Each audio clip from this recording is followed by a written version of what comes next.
I've listened to Ladylike by Ingrid Andress since it came out in 2020. And I listened to it once yesterday. Welcome to Spin It.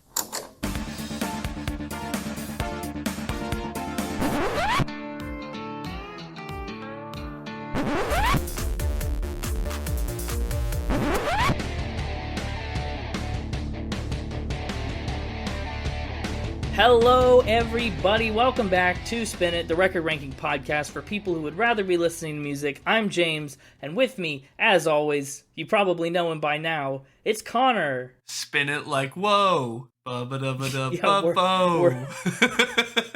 I didn't have more than that first line. That's okay. It sounds like at least some of this album stuck with you. That was the last track, the title track, Ladylike, right? Yeah. Well, let's just jump right to that one. Let's really go out of order this episode.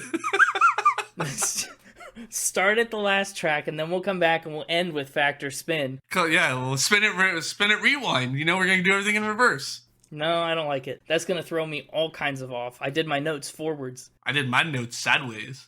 Whatever. Yeah, whatever that looks like, sure. Anyway, welcome back to the podcast. Hope you've had an excellent week since last week when we talked about Weezer and the Blue album. It's actually kind of bad, but yeah. Oh, cool. I don't know where to go from that. But you know what? It's a whole new week. Plenty of time to, 7 days, in fact, to have another week. Yeah. So good luck. I'll try harder. I'm sorry. We'll start it off on a high note here by talking about Ladylike and Ingrid Andress. Well, a high note if you like Ladylike by Ingrid Andress. That's a good point. Otherwise, it might be a medium note or even a low note, but we'll have to wait and find out. Medium rare note. A medium rare note? My notes are like steaks. Never well done. Yeah, okay, that's a good point. Yeah. Well, Ingrid Andress was born in 1991. She's 30 years old, which is remarkably young, I think, for, a lot of these country music songwriters are way older than that. She's from Michigan, but she grew up in Colorado. And of course, she's around Nashville nowadays. She went to college for music and songwriting, and then she broke onto the country music scene as an artist in 2019 with her first single, More Hearts Than Mine, even though she was singing and writing songs a long time before that. She actually has a lot of songwriting credits out and about for pop artists and other, just people around.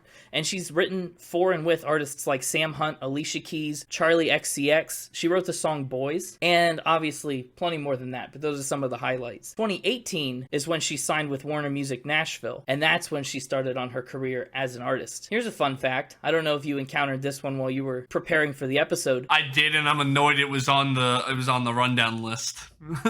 And by I mean the mixtaper was annoyed. I thought it might have been a Factor Spin, but that's why I put it there plenty in advance and said you should have looked. Mixtaper should have looked. I have nothing to do with it. She actually shares a really fun and unexpected connection with a couple other artists that we've done, well, one in particular. She was in 2 a cappella groups that competed on the Sing-Off. The first group that she was a part of was called Pitch Slapped. That's funny. Yeah, I know, right? It's one of the best names for an a cappella group. And then the second group was called Delilah. Less funny. Should have stuck with Pitch Slapped. Well, Pitch Slapped didn't win. Did Delilah win? No, because Delilah competed against Pentatonics. Oh, wow, look at that. Yeah, so she was on the Sing-Off competing against the Pentatonics. That's cool. Who knew, right? Small world. And I think, to hear her sing on this record makes total sense to me. She'd be a powerhouse in an a cappella group, or even 2 a cappella groups. Go for the trifecta.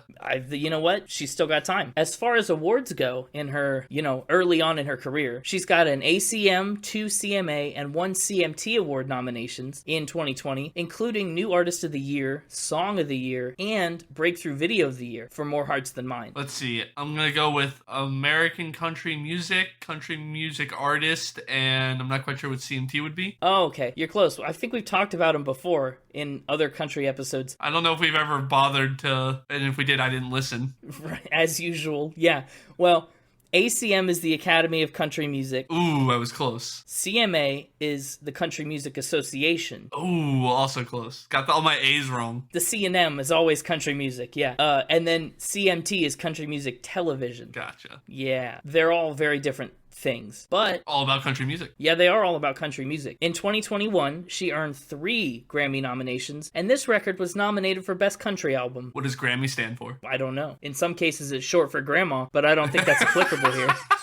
Dude, if the Grammys were all actually the Grandma Awards, I would watch them way more often. If they just awarded people's Grammys for things. Yeah, you knitted the most sweaters in the last year. Have a Grammy. Yeah, you gave your grandchildren the most treats from your purse, most hard candies, most hands of bridge won the Grammy Awards. Spin It Grammy Awards. Everyone, nominate your Grammy at spinitpod.com. What a tangent. Anyway, yeah, Ingrid, 3 Grammy nominations, and basically the point is only 2 years into her career as an artist, and she's already making a pretty significant splash in the professional industry world. This week, we're talking about Ladylike, her debut and only album to date. If you haven't heard it, if you want the context for all the stuff we're about to say, go ahead and give it a listen. It's only 8 songs, at least, you know, the non-deluxe edition. And it's a pretty quick, pretty easy listen, I think. You'll be through it before you know it, and you'll have 8 more songs that you have heard. So, you know, why not check it out? This record came out on March 27th, 2020, very early on into the COVID times. It's a very pop country, you know, it's a little bit, not quite as pop country as Casey Musgraves, but I think people with more pop-leaning sensitivities will probably like this a little more than a straight-up country record, right? Makes sense. And like we mentioned, the album does have a deluxe edition that came out in October 2020, but we're not talking about that one. It's got a couple extra songs, some reimaginings of songs that are on this record, and it's all shuffled around funny. All the songs are in a different order, which is kind of unusual for a deluxe edition. But fun trivia, she co-wrote and co-produced the entire album. You know, I know we've had a few artists that have done things like that, but it's super impressive and pretty rare, especially in country music. Makes sense, though. She got her start as a songwriter. And in fact, a couple of these songs started out as songs that she was writing for other people, and then she decided to keep them for herself. And then pulled a Hank Williams and went, no, this is mine. Yeah, I should sing this instead of whoever I was writing it for. This one's too good for you. Some of these would be too good for other people, I think. I think there's a lot of gold on this album. Sounds like you're a big fan of this album. Well, I like it. I like a lot about it. But we'll get into that. Right now, before we tell you all of our official opinions about this album, it's time to get into the facts about this album and some absolute bold-faced lies about this album and play Factor Spin. Oh, we got a new theme song? See, season 2 needed a new theme song. Yeah, we've kind of wavered back and forth between a bell and a theme song. I don't know. It's been a whole thing.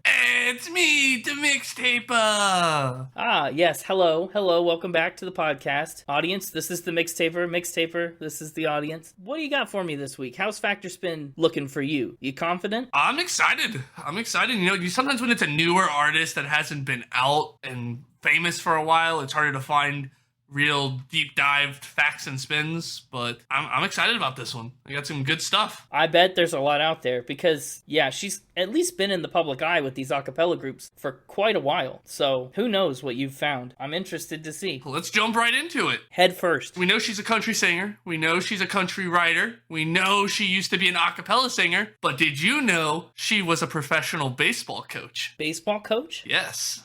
Okay, so what kind of coaching did she do? You say professional, so I'm guessing, you know, not Little League baseball or anything. We're talking at least, if you're going to say a professional coach, I think high school is like the minimum level that you'd be coaching. Well, she was a coach for the Colorado Rockies. For the Rockies? Like a professional baseball coach? Yeah, a professional baseball coach. Okay. What did she coach? Like hitting or field? Like what was her job? Her official title was honorary coach. Okay, yeah. That's a little better. Okay, honorary coach. To what does she owe the honor? Her father. Yeah? Brad Andress was on the coaching staff as strength and conditioning coach for the Colorado Rockies, the Detroit Tigers, and the New York Mets. Okay.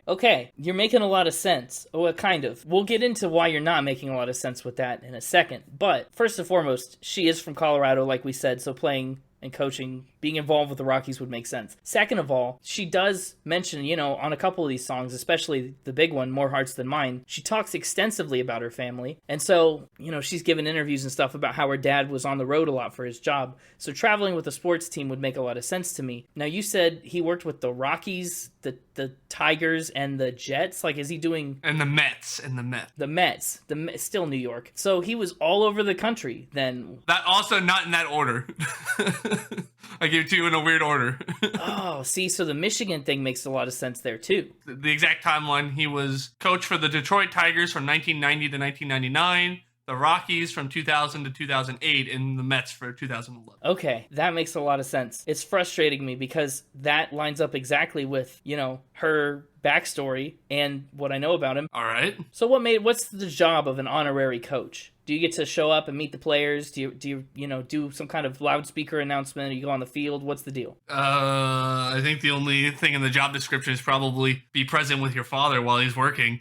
She was a child when this happened. Well, right, yes. She would, come to the practices and games and stuff to spend time with her dad and like travel with him and the family when they'd go away for games. And so, the team got used to having her around and made her an honorary coach. Gave her a personalized jersey and bat with her name on it. Yeah, what'd they do for her 4 siblings? I don't know. Okay. I think there's some holes in this fact, but there are holes in every fact you give me. And I don't know. I'm a fan of the Rockies. They're my NL team. Go Rockies. I'm going to say this is true. Starting off with a fact. Yeah, I'm going to say she was the honorary coach, I guess. This is a spin. Oh, man. Okay. Ooh, you scared me there when you mentioned the siblings. I did not even know she had siblings. So if you had followed that any farther.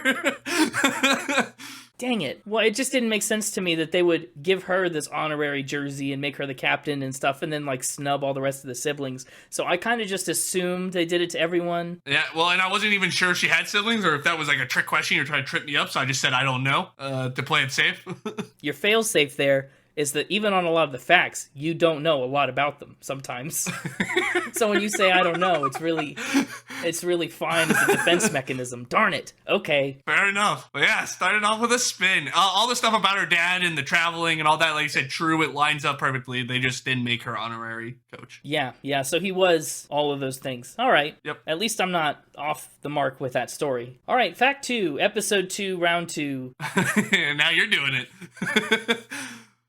So like I said, we know she's, professional singer, professional songwriter, professional a cappella singer, not professional baseball coach, but she is an ex-heavy metal band artist. A professional ex-heavy metal band artist? That's kind of, that felt like what you were building towards. Professional is all in, I'm sure that they carried themselves professionally. Yeah, well, tell me a little bit about the metal scene and how she got into that. Yeah, she founded the band. Really? Yeah. What was the band called? I don't know. Tricky. Oh.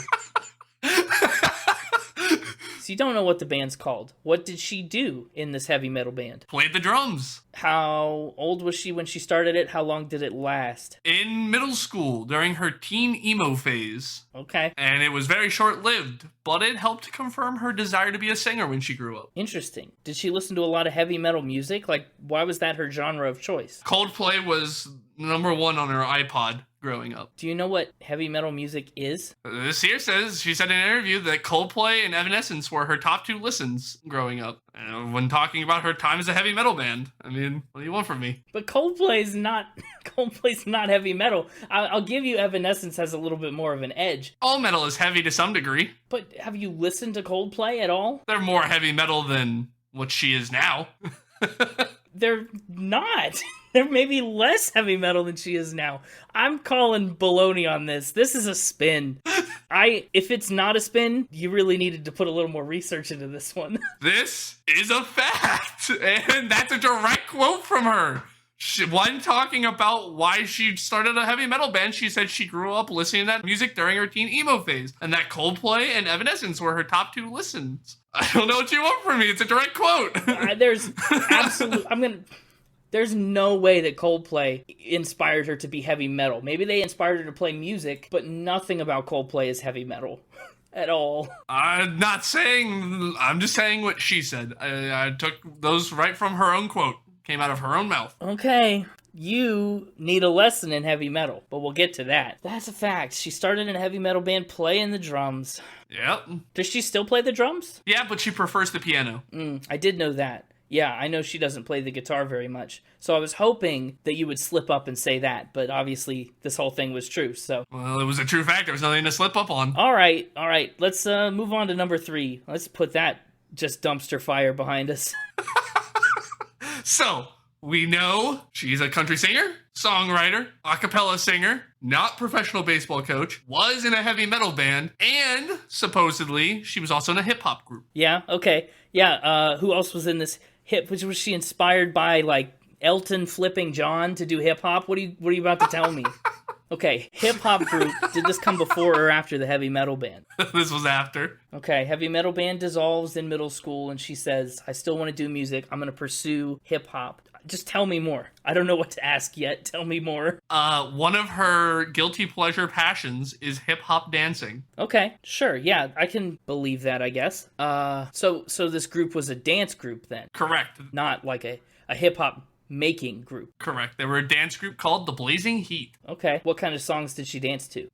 So they danced in hip hop music videos and dance competitions. Most notably, their group was in the music video for Miley Cyrus's song Bangers in 2013. 2013? Uh-huh. So this is like after the sing-off happened. Uh-huh. So she's already been in 2 pretty successful a cappella groups, and then she moves into a dance troupe and is in Miley Cyrus's music video. I don't know. That's a hard one to believe. She can only do so much, right? I know that choreography is a big part of a cappella, and I'm sure she likes hip-hop music, right? She just likes music, as evidenced by a range that goes from Coldplay to Evanescence. I only have one other piece of information about this fact, and I'll just give it to you, because it sounds like you're getting close to making a decision. Does it help at all in your decision-making to tell you that the choreography for all of her music videos for the singles off this album were directed and choreographed by her? Oh, so she did her own choreography for all of the videos then? Yes. She's got experience. I'm going to still say that this one's a spin because I think she's probably a good choreographer and stuff, and that's all fine and dandy, but I feel like she learned all that in her a cappella groups. I'm shying away from Miley Cyrus's hip hop dance troupe. That's really suspicious of you. This is a spin. Yes. All right. Thank you. I'll take my point. I was starting to fear shutout. Yeah. Hip hop dancing is a passion, and she did help. I don't know if she did 100% of the choreography, or if much like the songwriting, she was just like co-writing and co-choreographer or whatnot, but she did work on the choreography on all the videos. All that. She just wasn't part of an official dance troupe that was in Miley Cyrus's video. Yeah, there was no famous pug that pooped on her kick drum pedal. It was just a random pug. Right. One of those sneaky tricks. She hip hop dances in the privacy of her own home, not in music videos. She's kind of a little bit of a Jill of all trades then. Yeah. With the singing, the dancing, the drumming in heavy metal bands, the album producing and the songwriting. The whole package. She was a model for a little bit in high school, too. Was that another fact? No, well, I mean, it's a true fact. It's not my next thing for you to guess. But my final one for you. She was mentored by an American Idol judge. Interesting. Which American Idol judge? Are we talking from the good seasons or from the bad seasons? Please tell me it's Steven Tyler. That'd be wild and totally untrue. It's Cara Diaguardi.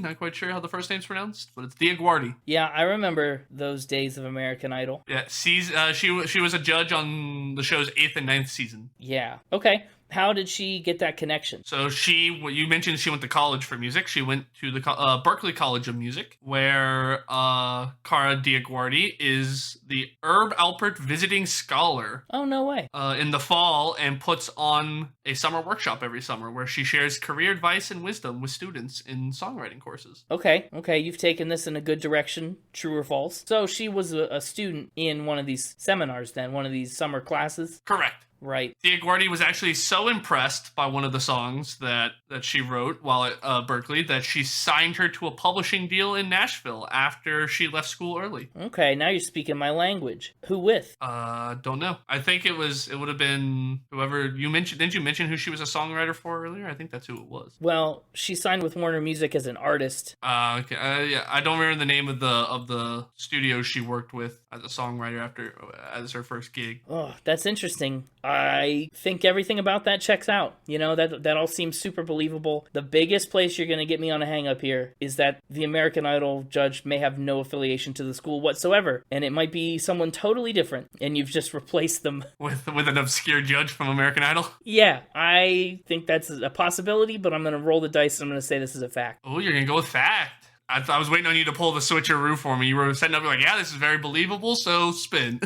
Like, I was waiting on one of those switcheroos. No, but sometimes I feel better if I justify it beforehand and I let the audience know this is the piece that I am skeptical of. So if I say fact and it's a spin, I don't sound too foolish. And if I say spin and it's a fact, at least we can pinpoint exactly where I've gone wrong. Let's see. Well, where you went wrong on this one was nowhere. This was a fact. Was nowhere. All right.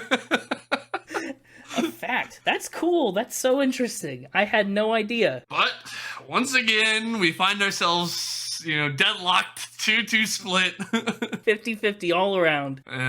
Season 2, neither one of us can get the upper hand over the other. Nope, not yet. But you know what? Tomorrow's a new day. I don't care about tomorrow. I just care about next week when I'm back with another round of Factor Spin. All right. Well, thanks for another great round of Factor Spin. We've learned so much today. Let's recap what we learned. We learned she is a country music artist. Yes. She is a songwriter. Yes. She was in an a cappella group. Right. Twice.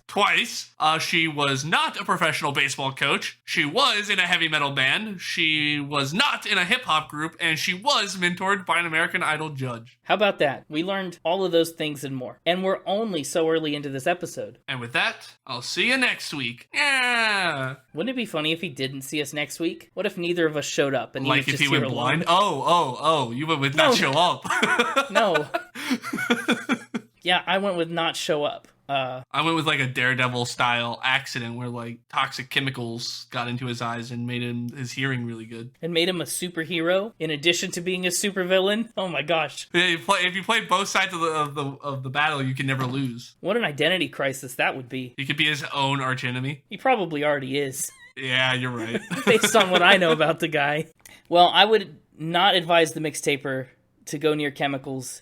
That would be bad advice. Well, first we gotta do the cover art. Otherwise, that was a great transition. I know. Well, it was just right there and I could not do it. But we have to talk about the album cover. Okay, let me get off of Coldplay Spotify. I had to go back and listen to old Coldplay to make sure that you weren't, like, I was not wrong about Coldplay. You had me that insecure about it. This album art is pretty simple and I honestly don't have a lot to say about it. There's a big leafy square from which she is emerging. Yeah, I called it a hedge. Yeah, big old hedge window. I also actually referred to in my notes the hedge as Steve. Oh, you're doing Over the Hedge. That's a throwback. That's the name of the hedge and Over the Hedge. I don't know if the audience will still even get that. That's so old. We got some, the newer audience members might not, but anyone from our age or older ought to have a chance. There's like a window where you understand Over the Hedge jokes. Like on this album where she's in a hedge window. Maybe that's what she was thinking of. Yeah.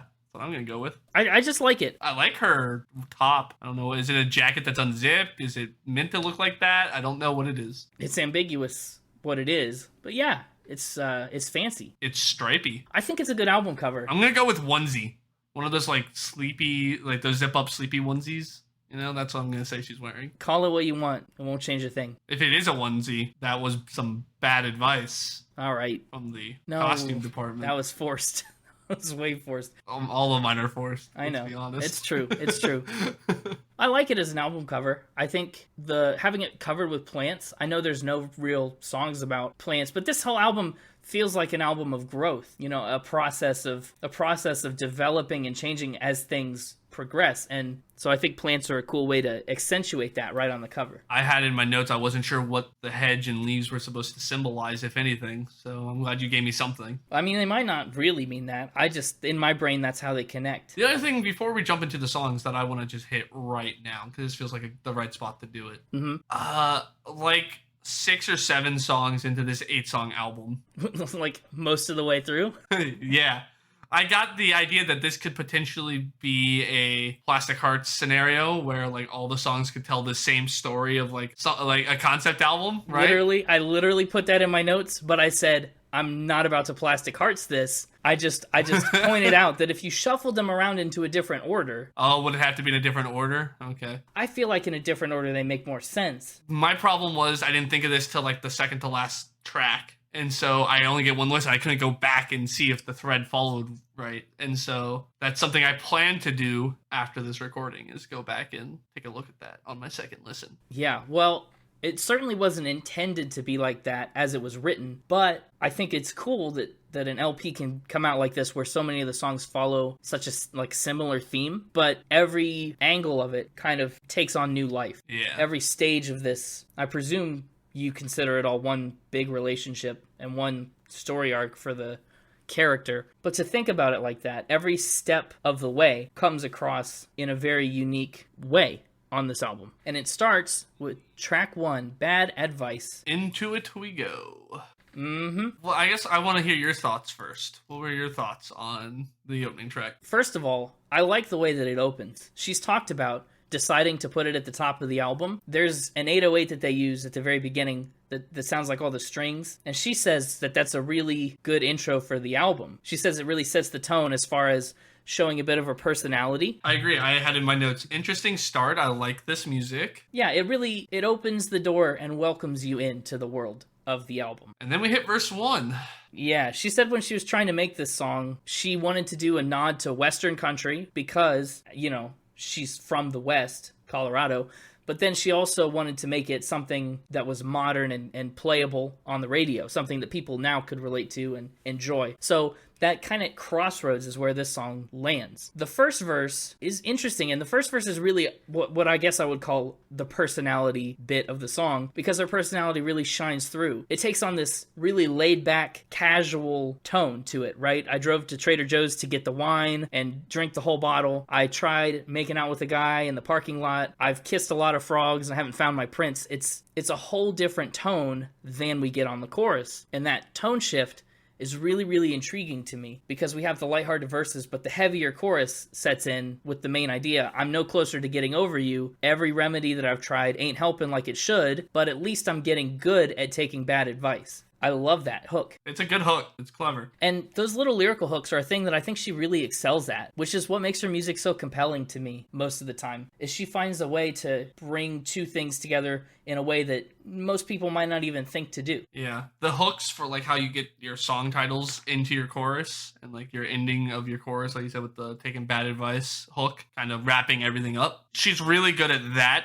but I struggle with some of her verses, and we'll see that as we go through. And on this one we can talk about, backing up to verse 1. Rhythmically, it's a little bit of a train wreck rhythmically. I wrote in my notes that it was all over the place, but like it wasn't like all over the place in the sense that it wasn't like uniform. Like it followed a specific rhythmic cadence. It's just that cadence was all over the place, right? It was like a lot of fast sections that then would have pauses just randomly thrown in. You know, it was hard to follow off of a first listen. Sure, I get that. It's way more conversational and way less structured. Less structured is a good word. Yeah, because we start off with this, I drove to Trader Joe's to aisle 5, got a bottle of Merlot, that's fine. And then she kind of breaks into this talking bit. My friend told me that if I drink the whole thing, the whole cadence kind of gets lost in there because she's trying to tell it like a story. And she does it again on Kiss a Lot of Frogs Before I Find My Prince. There's a few spots where there's a funky pause or something that's out of place. She loves mixing metaphors and imagery in this album is the other thing I'll mention up front that I'll talk about a lot, is she likes to just take a lot of these different concepts. Not all of them are metaphors. Sometimes they're just different ideals or images that she'll put juxtaposed next to one another to try to paint this image in your head rather than, you know, there's like, that's a way to tell a story, right? Is to tell the story through metaphors and imagery and stuff like that. And then you have like your Billy Joel style where it's like, I'm going to give you very vivid description of what is actually there, right? And so it's like, it's two sides of the same good songwriting coin, right? It's just, whereas Billy Joel really focused on giving you a masterclass in how to paint a very vivid scene, she's giving the audience a masterclass in how to paint a very vivid image in your mind of a feeling or like an idea. Right. Well, because that's what she does in all these verses. She exemplifies what the bad advice that she's getting is, right? Drink wine, hook up with people, you know, get in the parking lot. This is a good one because each verse kind of follows a specific bit of bad advice, or at least like sections of the verses do. You get the first half of verse 1 is about the bottle of Merlot. The second half is all the guys in the parking lot, right? And so like she's picked one or two that she really hammers in on. Some of the other songs, it's just like metaphor after simile after idea, just all crammed next to one another, and I didn't care for that as much. Again, I'm jumping ahead of myself. Yeah, I'm interested to hear more specifics when we get to them, but yeah, I don't know. I mentioned it later on too, but I like that she trusts the audience to get what she's digging at sometimes. You know, she can just throw bits of bad advice out there and not have to tell you, this is the bad advice, this is the bad advice. Like, it's implied enough by the chorus being, well, I'm getting pretty good at all of that, so I'm getting pretty good at bad advice. You can put it together yourself, and I like just having to take that little extra step is kind of refreshing. Lyrically, we're also a bit weaker in terms of word choice, I feel like. Like, while the sum of the parts is great, but the individual parts are a bit lacking. Because like here in like, again, verse 1, you got Trader Joe rhymed with Merlot. That's a decent one. I like that one. But then you get you rhymed with two, rhymed with new. Like, just a lot of very simple one-syllable words that on their own, you know, are kind of weaker. But again, the story she's building, this image in your mind of this bad advice that she's going through works. It's just the individual lines are a bit lacking or leave a little to be desired. Well, I think part of it is that it's because it's trying to be so conversational, so casual, so laid back, and so much not like you're listening to her sing you a song, but she's just trying to like walk you through the situation through her perspective. That's like the way I would tell it to someone on the street. The problem is I'm not talking to her on the street. I'm listening to her sing a song, and so... Well, you know... Fair enough. I can't argue with you about that. Well, you know, you could talk to her on the street, you can listen to her album on Spotify or iTunes, but you can't do both. I mean, I could if I knew her. Well, yeah, fair point. Both is the second song on the album. Track 2, it's one of the bigger singles off the album, and honestly, I think it's one of the catchiest songs out of these 8, at least. It's a song that takes a more serious tone, but then puts it in a lighter shell, which is really interesting to me, right? Because it's this song about this, I guess you'd call it an ultimatum in the relationship, right? Either, you know, be with me or don't be with me, like cut the crap, right? That's the idea behind the song. But it's in this really emotional, really like not, it's in a format that makes it feel not as relationship ending as it kind of is. I don't know if that makes any sense. We'll get into it. She actually was quoted as saying that this was the only song on the album that started with a melody and not a lyric. She said normally all the other songs started with a concept that she wanted to write about, which honestly might be why it sounds so different than the lyrics would imply that it is, right? Because the music is where they started. That was the bass line, and they built the lyrics up from there. And it's actually the only song where they played with a Nashville session band. They had all kinds of session musicians in there, and she said that it was really fun to work with such talented musicians and kind of be the director of that moment. What did you think of this song? I think this song pulls off that rhythmic shift way better with, like, you know, like you said, it being more of a conversation. I think this song pulls it off way better than Bad Advice did. Yeah, casual. She's keeping it casual. Nothing too meaningful, nothing irrational. Like that right there, right? Casual, pause.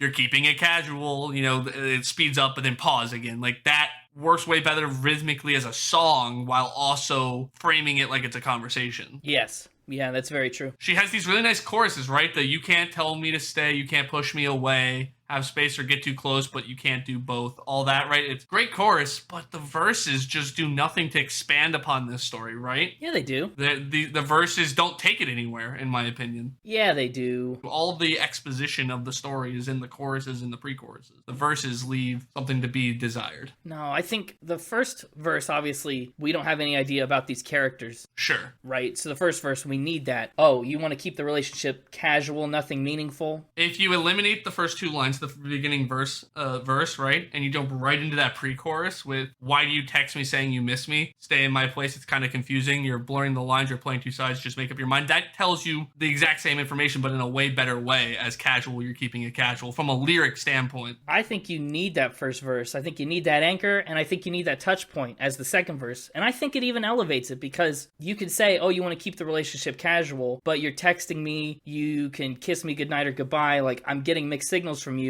And then verse 2 is finally the point where you come out and say, it's literally impossible to know what you're after because all of these different things are happening and you can't have it both ways. I don't think it really tells you all that more. All it's saying, verse 2 is just saying, right, it's impossible to know what you really want, which you kind of already understand because he's doing the pushing you away but pulling you close, kissing you goodbye and good night. Like, he's already doing all these things that make it so it's mixed signaled, right? The idea of it's a mixed signal and you don't know what he really wants is already told to you through the chorus and the pre-chorus. So it's just reiterating the point, but not in the way I wanted. I want it to be more. I want it to expand on the story in a more meaningful way than just reiterating what the chorus said. Wow, but you've only got those 3 little lines to do it. I know. Well, that's why I'm complaining. I want bigger verses. What do you want there instead? I can't fathom. I want more. I want an actual verse, because the other thing when you have limited verses like that with a repeating chorus is the song gets a bit stale because you're just hearing the same lines over and over, right? Like the pre-chorus does a good job of giving you new things, right? But 7/8 of the song is the same chorus, and there's just these tiny little verses that just separate the chorus by a couple lines.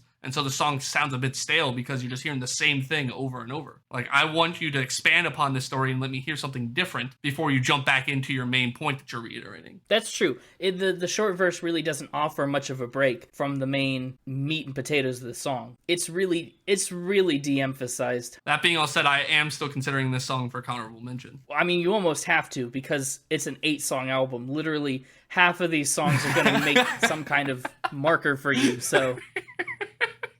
What you're basically saying is, this is not one of the worst 4 songs. That's all that really means to me. I like Both. Both is one that gets stuck in my head a lot. And I honestly think it's one of the better songs on this album. I don't know about that. There's at least 3 better ones. If you disagree with me, maybe we're not friends. Wow. I see what you did there, but still hurts. Well, as Ingrid Andress proves to us, that doesn't have to be a bad thing. Track 3, she describes this relationship of 2 people who, pretend to be friends, even though they act like so much more than that, right? They just put the friend label on it, even though they're doing all the things that a couple would be doing. What's interesting about this song is that she wasn't writing it for herself. This is one song that she intended to be for other people. So that gave her a lot more room to be vulnerable and kind of just make something that's super personal because she wasn't going to be the one to sing it. And she didn't even realize it when she was doing it. She finished writing the song and she said, quote, "Oh wait, I think I need to sing this because it actually happened to me and I feel like I wrote it for myself without me even realizing it." So she picked it up because she was like, this is too much of my experience to give it to someone else. I think in some ways, We're Not Friends feels a little bit like an extension of Both to me, but almost like a prequel. Really? You went with prequel. I'm slowly putting together my concept album map of how we get from song to song. Yeah, honestly, you should probably stop. I want you to like this album, and I know how you feel about concept albums, so... Except for the ones that I put together. Well, that's true. Yeah, if you get to do it yourself. Yeah, like if you show me a thing you built out of Legos, I might not be impressed, but if you give me Legos and I build it myself, even if it's the same thing, I'm going to be way more happy with it. Yeah, exactly. It makes sense. Exactly. Yeah. And I think it works just fine as a sequel, but, to each their own. We'll talk about it at the end once I have my full roadmap. Great. Also, the intro music to this song sounded familiar, but like slower. It's like if you sped it up, it would remind me of another song, but I can't quite place what it is. Interesting. Those beginning chords in that order, if you sped them up, it almost reminded me of like a pop song, but I can't think of which one. Well, there's nothing new under the sun when it comes to chord progressions, really. It's always been done. And this is the big one. This is one of the bigger ones where I said, okay, she really likes to sing songs that are just a bunch of images and metaphors crammed together. Specifically in the chorus, right? You get the "we kiss at 2 a.m. that tastes like wine. We ride home in the dark with our fingers intertwined." Yeah, image. It works because like it paints the picture in your head, but it's almost like the difference is like a paint by numbers, right? Where you color in all the same color at once before moving on to the next color versus like brushstroke by brushstroke, like building something like Bob Ross style, right? Like it's like 2 different ways to get to the same image in terms of how you craft your lyrics. I love the way that this song is kind of laid out, right? Because the first verse is, we're acting like we're something we're not. Call it what you want. And then we get into the chorus and it's like, yeah, we are this and we are that. We're all these different things, but because we're all these different things, we're not friends. It's another spot where she really trusts the audience to pick up on that connection. Like, because we're a kiss at 2 a.m., because we ride home with our fingers intertwined, we can't be friends because that's just not what friends are. And she tells us what friends are in a reverse way in verse 2, right? Friends are something that we were before me sleeping in your shirt, before we did, again, it's image, image, image, image. It's just more of that kind of tug of war that she teased on both. My biggest problem with this song was just that the music didn't really do much special. It felt like it was just a lot of held chords with nothing special going on in the background while you were just listening to her sing, which, after hearing some of the fun things she did on the other two songs, would have, I think, put this song over the top. Yeah, no, I think you're right. This one, I mean, coming off of the last couple songs, this one does feel a little more stagnant. I think both moves a lot. I think Bad Advice moves a lot. I think this one really just kind of takes a break from all of that. Now, last week we had Weezer, and I mentioned that the album kind of swells in the middle. You know, it starts okay and it ends okay, but the middle is really where it's its strongest. I kind of think the middle couple tracks on this album is where it gets a little bit of a dip. Really? I don't think that starts with The Stranger. Okay, well, since anyway, that's what we're going into. That was a little concerning because The Stranger is the first Connor top 3. Well, I just thought I'd lay it out. The Stranger, I think, is good lyrically. Musically, I think it's a bit of a dive from the last 3 songs. I think it's worse musically than all 3 of those. But lyrically, definitely it holds its own. Interesting. Yeah? So I said that musically this would have been my favorite so far. Musically. Well, that's because it's a piano ballad. That's its thing. She said that it started as a piano thing, and she said building this song was really fun because I wanted it to be driving. You could easily get really sad on the piano. So what do you think? Like, does she do it? Can she keep the energy up, or does it get slow and sad? No, I think it's a slower song, but I think the energy goes up. I don't know if sad's the right word. I think reminiscent. Reminiscent's great. Yeah. I think she pulls it off. This song again starts out so interesting with that choir doing the I love that. And then my very next note was, yes, more metaphors. Naturally.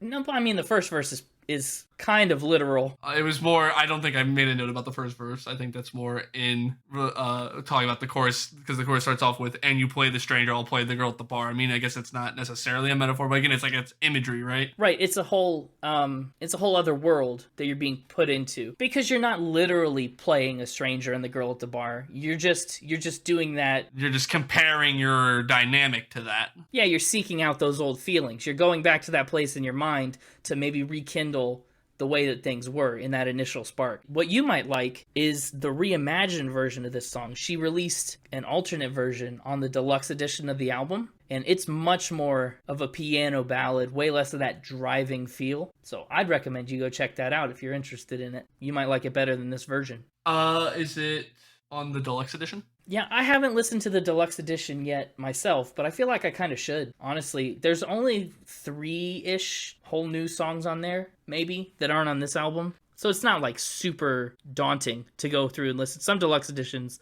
you get like a whole second LP with them. But this one's just like a couple nice bonus tracks.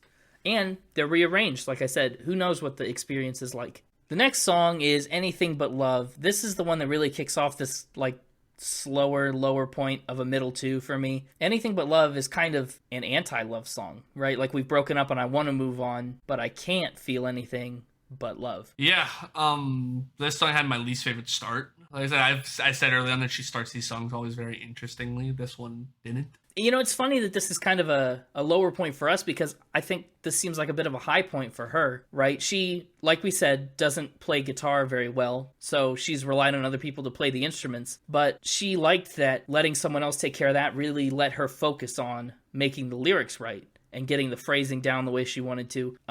She says she thinks it's probably one of the more poetic songs on the album with the metaphors. She said, quote, I feel I was really able to get into a deeper headspace and not so much think about the chords and the movement. So it was like a different way of writing, and I think she really liked it. At least the process of coming up with it, if nothing else. Because it does, it's again, right in with the metaphors.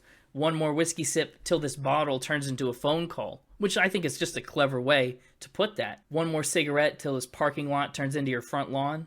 Again, more of those cramming different images into your mind here.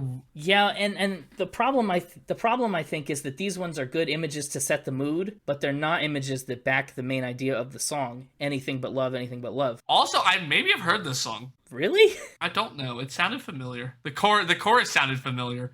I don't know. Like maybe I've heard it like when I was at the store, right? You know, they play radio songs or something. Yeah. You know, I thought maybe I've just heard it, you know, casually in the background, because when the chorus hit, I was like, oh, what is this? I think I've heard this. Yeah. Well, it's interesting too, because I think this one's a little bit like the opposite of what we saw on Bad Advice and some of the earlier songs, where those ones had simpler verses, but the chorus was really deep and kind of had some weight to it. These are the opposite, where the verses are where all the weight is, right? And then the chorus is very simple. Why won't this heart turn to stone? Come on, you've moved on and you're okay, but I can't even find a way to say goodbye. Like, that is simple. There's just not much to that. Can we talk about the last two lines of the chorus? I need some help understanding them. I was hoping you wouldn't ask. Yeah.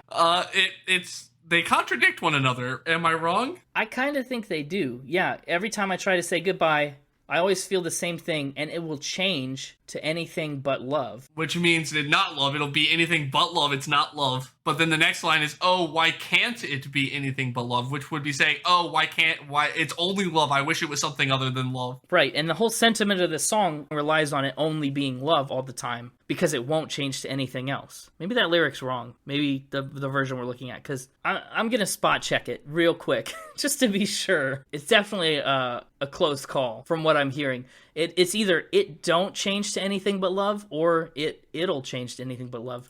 It don't change makes sense, but it doesn't sound quite right. It'll sounds correct, but it doesn't make any sense. Audience, if you have any insight to that, if you can decipher that line and maybe pick up where we've let down, let us know. But honestly, that's not a game-breaking thing for me.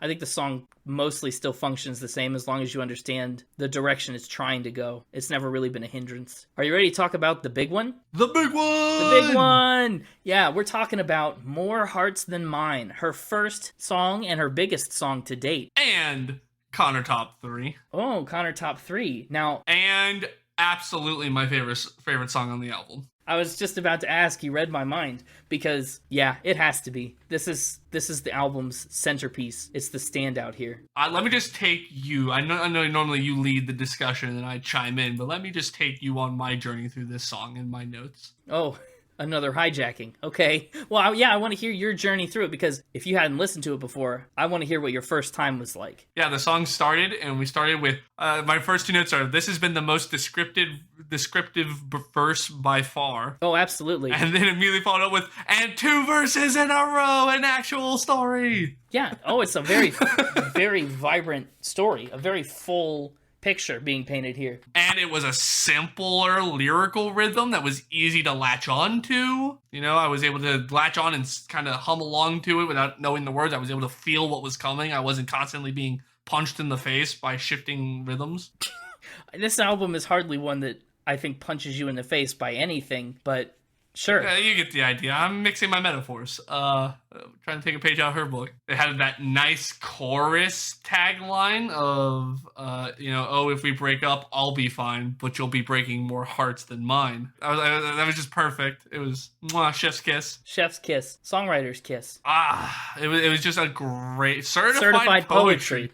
We haven't pulled out a good certified poetry in a while. This is one of them. In a minute, yeah. This whole song is right up there. If I had to critique something about the song, I think it's fine as is, but if I were to change something about this song, it'd be verse 3. Really? You just didn't like it? Or what? What's the deal? No, I liked it. I just don't want it to be verse 3. Here's what I want. I want the verses, because the first 2 verses were all about her and him, or her and this other person, right? Yeah, she's explaining the situation to him as they're about to go to her hometown and meet her family. And I want the second verse to be more about that situation, and I'd rather the second chorus be, the same rhythms and notes and everything, but the lyrics being about the sister and the friends rather than the mom and the dad. right? Nah.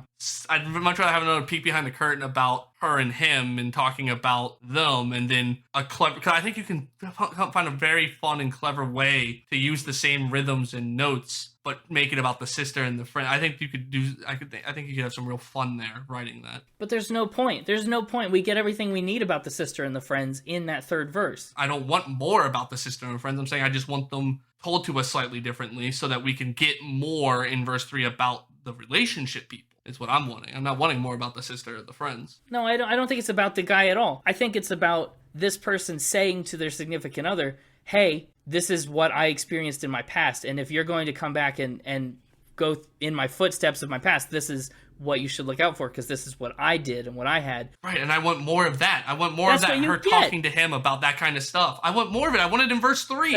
I want the verses to be about her talking to him about that stuff, and the choruses to be about the family, because the choruses are where the big hits are. So I feel like you slight the sister and the friends by just shoving them off into a verse and not giving them a big old chorus where the big chorus hits are. I think the chorus still has to be mom and dad. I disagree. Well, this song won a bunch of awards as is, so disagree all you want. I agree. And again, I led into all of this saying that it's a fine song as is, but if I had to change something, that's what I would change. Mm-hmm. Fair enough. It just, the second chorus feels like filler. It doesn't add anything to the song. It doesn't add anything to the song itself, but it supports the third chorus where the change happens. I just feel like you need it, because one time through that chorus isn't enough to make the change as good as it is. But it's equally important that we have a good understanding of what mom and dad would be like now, what they're about to do when you meet them. That we need that perspective really locked in before we change it up. If that's the case, change up with what mom and dad are going to do. If you really want to keep it about mom and dad, have mom do something different and dad do something different with the guy while they're meeting them. You know, give me another example of what mom and dad are going to do. Don't give me the same thing. Yeah. At least then it does something. Okay, that's fair. But like the part you still need to keep is whiskey over ice. And if you keep whiskey over ice... I don't think you do. Yeah, definitely. Because the whiskey becomes... not for the guy, it becomes for her after this breakup. It's a whole thing. You know what? You get mentored by an American Idol judge, and you'll understand. Fair enough. What's ironic about this song, and what's kind of funny, is that the person that she was dating back when the song first came out had not met her family at that time. So she had to do a little bit of explaining and, just a little damage control in that regard. But eventually he did meet her whole family and do the whole rigmarole that this song talks about, I guess. Up next, though, track 7, almost to the end of the album, the penultimate track we have to talk about, Life of the Party. Ingrid calls this her sad girl party anthem. I actually half expected this fact to show up in Fact or Spin, but she wrote this song while she was in a castle in France. I saw that, and I thought maybe you'd know that, and so that's why I didn't put it there. Smart, because I did know that, as I've just proved to you. I think the best part about this song, well, the chorus hook is pretty catchy. Look at me, I'm the life of the party. That's pretty good, but I think the real awesome part of the song is the structure of it. We have the first verse that sets up nothing but the party, right? It's very carefree, cut loose.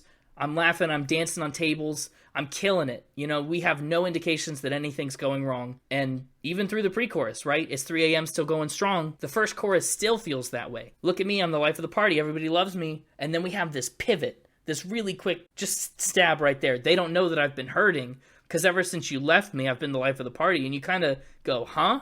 Where'd that come from? And so then the second verse, it gets a new job to do. The second verse has to explain this hurt that we've just kind of been blindsided with. And it's super cool that movement parallels the idea of being the life of the party. Like, yeah, I'm happy, I'm trying to live it up, but all of a sudden the feelings come back and they hit me out of nowhere. And so verse 2 we get, I'm drinking my feelings, I'm repeating this every night, I'd swear I'm doing fine. We go through the whole thing again. So the second chorus totally hits differently with this background knowledge about why you're being the life of the party. And the bridge kind of does a mini parallel of that reveal structure. The bridge starts off all happy too. If you could see me now, I'm going hard. I'm better that you're not around. But then it does the little pivot at the end. At least that's what I tell myself. So I don't know. I just really like the way that this whole song is laid out. The way that it reveals information to us and tells its story is maybe the best song on the album that does that. My problem with this song, I guess, was maybe that it was predictable. My very first note I wrote down when this song started playing, I said, based on the rest of this album, I'm going to guess this is about hiding, being sad after a breakup.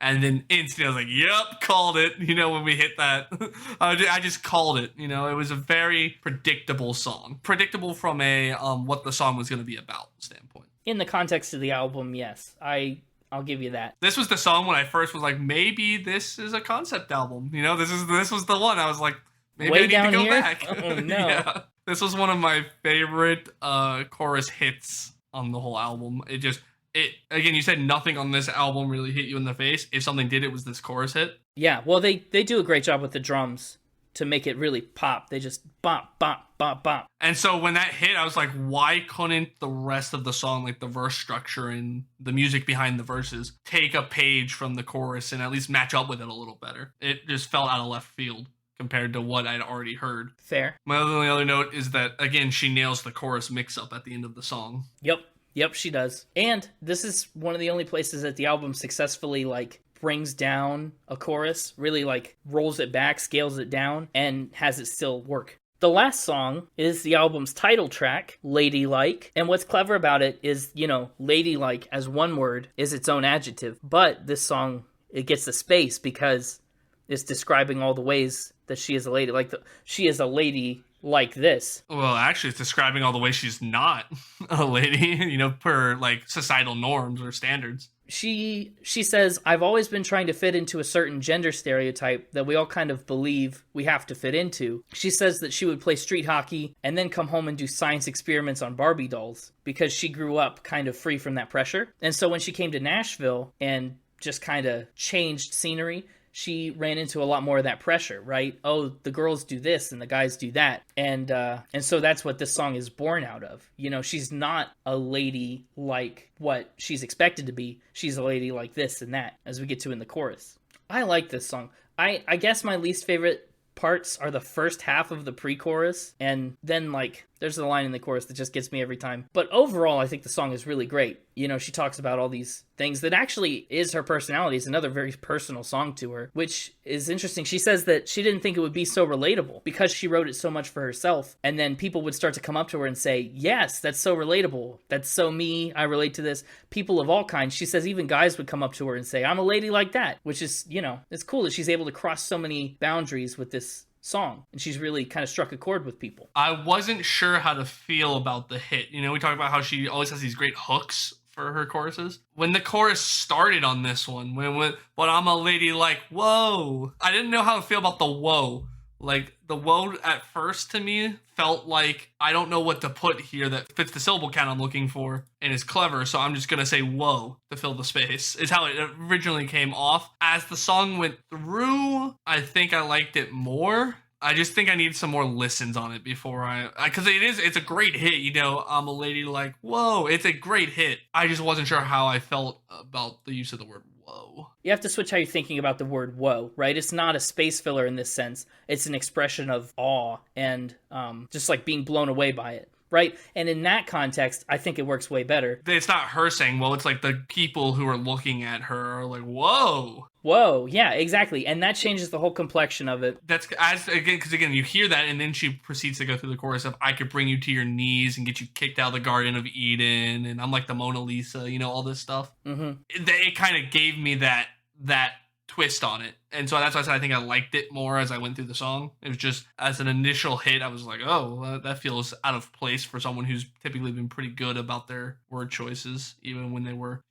weaker words. They were still at least had purpose. So I was just a little concerned when I first heard it. Yeah, that's fair. You know what? This is the second song. I'm realizing it now that you said that. The second song we've talked about that mentions the Garden of Eden. Do you remember the first? It's a pop quiz. Oh gosh, pop quiz. Plastic Hearts by Miley Cyrus. Incorrect. Incorrect. I black out when we record these.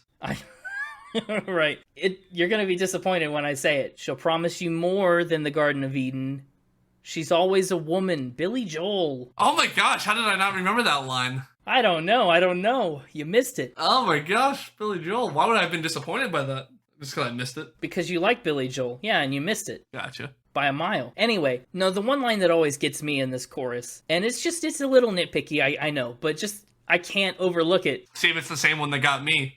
I have one here. It's smack in the middle. She says, untamable, unframeable Mona Lisa. The Mona Lisa has been, like, famously in a frame for most of its life, if not the whole time. The Mona Lisa is anything but unframeable. So, one, I love that line. I interpreted it as the Mona Lisa, right, is framed. It is, and it's stuck in a museum, so it's tamed. She's better than that. Like, she's as good as the Mona Lisa, but she's untamable and unframeable. You can't box her in, put her in a museum. She's better than the Mona Lisa, is how I interpreted that. Okay. No, I kind of like that. I don't think the line leads you to that. Especially because she's like going, I could bring you to your knees and I could get you kicked out of the Garden of Eden. Like, it's all these like, I'm great, I'm awesome, I'm a force to be reckoned with. Nice save. Yeah, right. So taking that into the untamable, unframeable Mona Lisa line, that's how I interpreted it. And I love that line, untamable, unframeable Mona Lisa. That was I had that in my notes as a great rhythm highlight. Oh, it is. And I like the way that Mona Lisa kind of works with the instruments to build back up to that O. It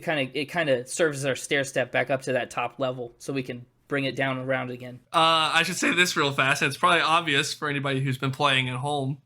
This is the final Connor top 3. We've hit the end of the album. We had one spot left. Makes sense, it's this one. Yep, that fits. And a lot of it is for the lyrical choices in this chorus. Like I said, I love that untamable, unframeable Mona Lisa line. The kicked out of Garden of Eden rhymed with I could bring you to your knees and Eden rhyme, that kind of slant rhyme, was I think the most complex rhyme in the entire album from a rhyming perspective. You're probably right. It was very good. My only rhythmical note on this song would be in verse 2, the second line. So when I'm in the middle of getting hit on, like she holds some words interestingly there to almost like she needed to fill some extra space. Yeah, well, it's funny that you call that line out because like that actually happened to her. That's a real life experience. She was getting hit on and she started talking about politics. She just forgot. And the guy was like, whoa, what are you doing? They say never talk about politics on a first date, but they never say anything about pre-date. It's true. This is before the first date. So she doesn't bite her tongue. She speaks her mind. That's what's on her mind. She spake it.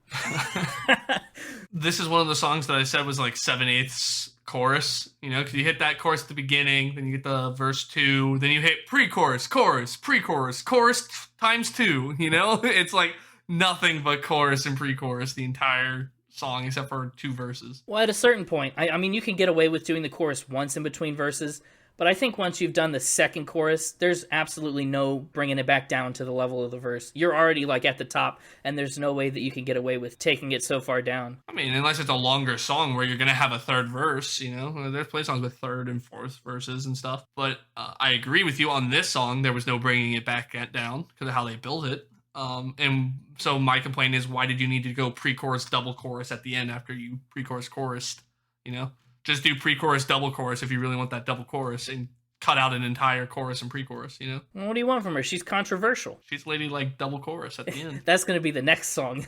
Ladylike a double chorus at the end of a song. I also should just quickly also say, because I forgot it, on Life of the Party, that was the third song in contention for honorable mention. Oh, the third song in contention for honorable mention? So you had 3 in your top 3, and then 3 of the other songs were in contention for your 4th spot, which means there's really only 2 songs that just didn't get it done for you. Correct. Well, let's call it final spin then. And what were those 2 songs that just didn't even get you going? It was Bad Advice and We're Not Friends. Bad Advice and We're Not Friends. Those are 2 that I actually kind of like more. Yeah, because both was in contention. Anything But Love was in contention. And then Life of the Party were in contention. Mm-hmm. Those are your top 6. Yeah. So top 3, More Hearts Than Mine, Ladylike, The Stranger. And then I think I'm going to give it to... I can't decide if I want to give it to both or Life of the Party, because I really like that chorus on Life of the Party. Well, you can't give it to both. You have to pick one. In that case, I'll give it to Life of the Party if I can't give it to both. Well, no, you can give it to both. You just can't give it to... You said I couldn't give it to both, so I guess I'm giving it to Life of the Party.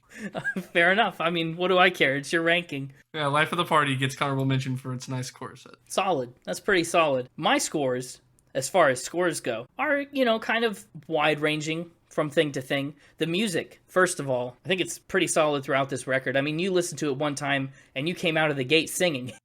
You were already picked up on it. And there were a couple other songs that you caught on to right away. You said you were humming along with as they were going. I think that's a hallmark of, a good melody, is that you can pick it up right away and sing along with it.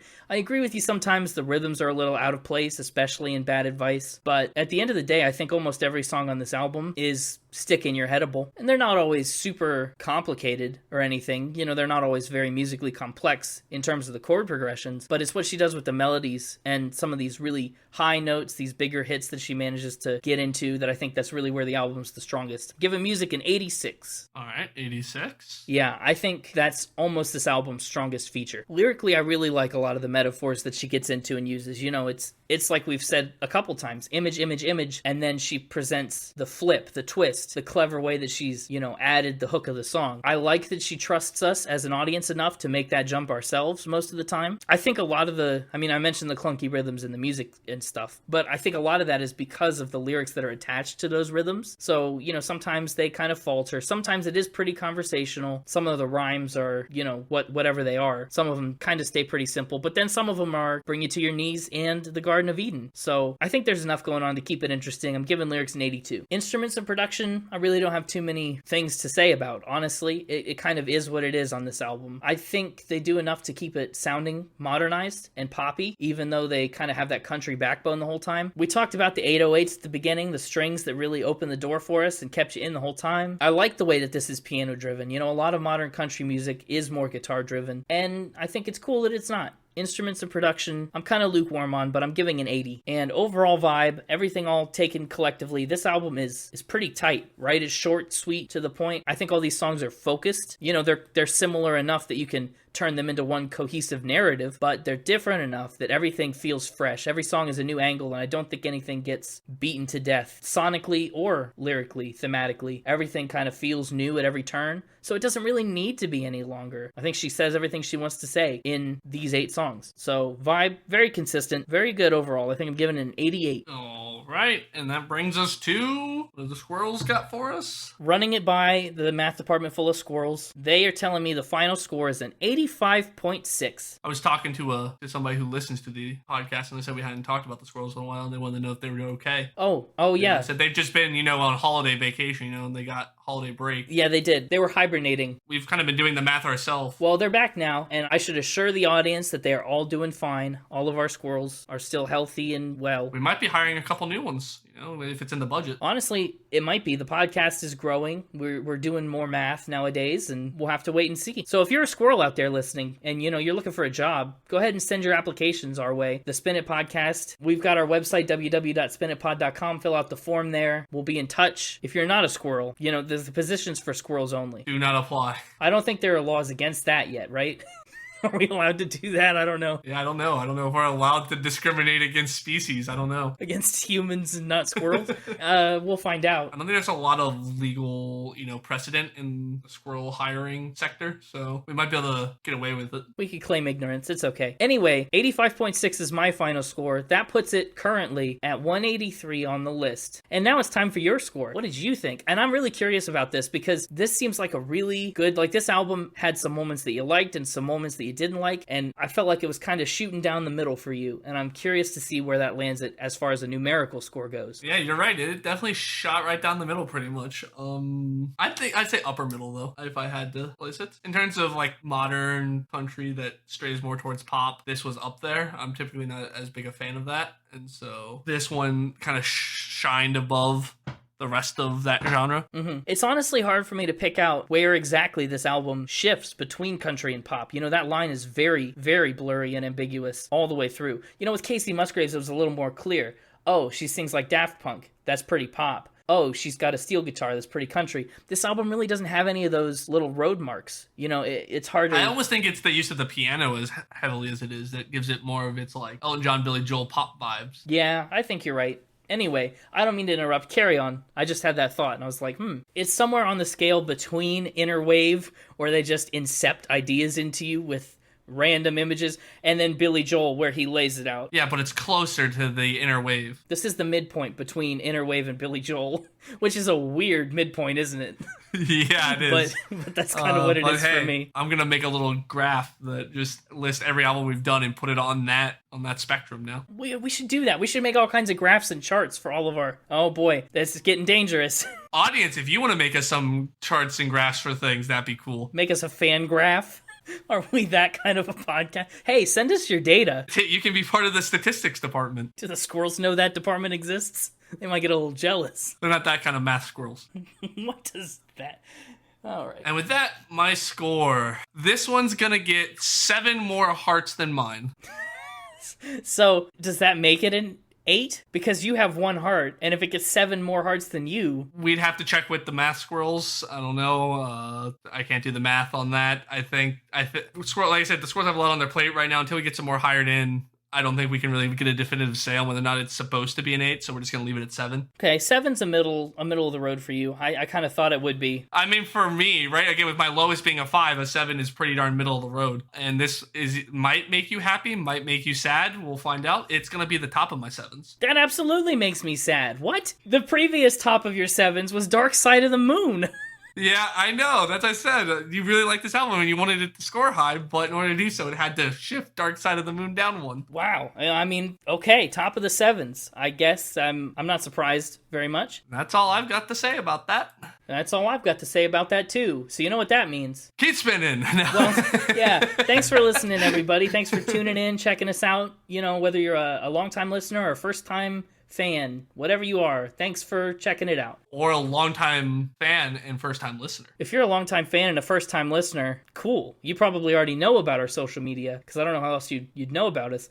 But you can check us out on Twitter at SpinItPod and Instagram at SpinItPodOfficial. We have a website at www.spinitpod.com. Squirrels, come with your resumes and applications. And stay tuned. Follow us wherever you're listening to podcasts and check out every time a new episode comes out. Maybe it's an album you love, or an album you've never heard of that you will love, or an album that you've never heard of that you'll hate. Who's to say? That's the fun of it, But I feel like I should address next week. I'm really going to have to set Connor straight on exactly what heavy metal music is. It's not me, it's the mixtaper. The mixtaper. We'll see if the mixtaper is wised up to what heavy metal music is. We're talking about Avenged Sevenfold. So everybody get ready. AX7 or A7X, sorry, isn't that what they go by? A7X? Yeah, A7X is how it's abbreviated. See, I know my heavy metal. I'm dubious. I'm skeptical. I think I'm going to surprise you. Tune in next week to see Connor surprise us. Until then, have a great week, everybody, and keep spinning. I actually listen to a lot of heavy metal music.